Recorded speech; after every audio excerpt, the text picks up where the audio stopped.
So I was lying in bed one day and I thought, what's the most time-consuming, labor-intensive thing I can make in the kitchen?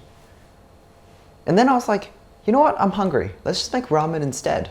Now, a typical bowl of ramen consists of 4 elements: the broth, the tare, the oil, the noodles, and the toppings.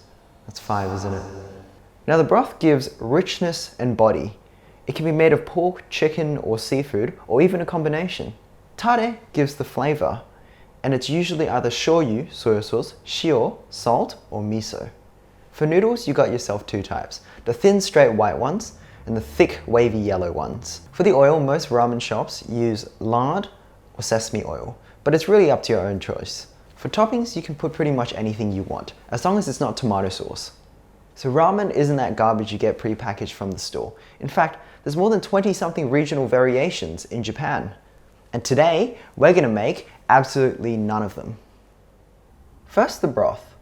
I used a 1-to-1 ratio of pork bones to pork trotters, but you can experiment around. Fill the pot up with water and make sure the bones are completely submerged. Cook until boiling and then discard the water. Now wash the bones under cold tap water to get rid of all the gunk. Remember to be really thorough, because the cleaner your bones, the lighter color the broth. Now fill up the pot again and make sure everything is fully submerged. Don't worry about there being too much water, because trust me, it will boil off. Meanwhile, cut up some onions and ginger, smash some garlic, and then bake in an oven until well charred. For extra umami, wash and add some dried shiitake mushrooms. Add everything to the cauldron and cook at a rolling boil for 12 to 16 hours. Now you're gonna have to keep scooping the scum off and replenishing the water. You're gonna do this again and again and again. So just remember to accept that this is your life now. Anyway, now for my off-brand Miso Tare. Add sake, sugar, and more sugar into the pan. Mix and cook until dissolved, and then add your miso. I'm gonna go out on a limb here and assume that you don't just have 5 different types of miso lying around in your house. So I would recommend looking for aka miso, or red miso, or the strongest miso you can find. Toppings. Of course we're gonna make the classic Japanese chashu. Grab a thick piece of pork belly and trim off any excess so it's nice and even. Also, don't be like me and remember to take off the skin. Roll it up and then use some butcher's twine to tie that naughty thing up. Make sure you tie some knots when you're done so it doesn't go anywhere. In a smoking hot pan, sear the rolled pork belly until all sides are well, nice and seared.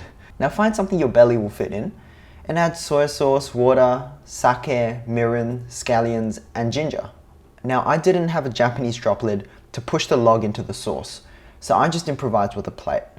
Cook at a simmer for 2 hours, flipping every 30 minutes to ensure every side gets their chance at sauce. Soft-boiled eggs are not easy. Or maybe they are. Maybe I'm just garbage at cooking.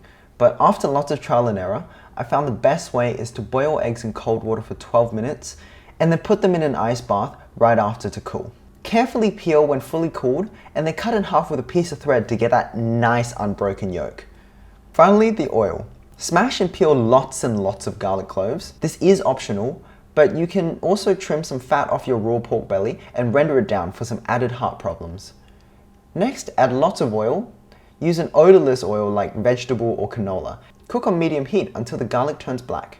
Now transfer to a blender, blend, and you're done. Now your house is vampire free for the next 2 days. Once you're ready to eat, cut off some scallions and uncan your corn. Remember when I said to take the skin off your pork belly? Yeah, that's why.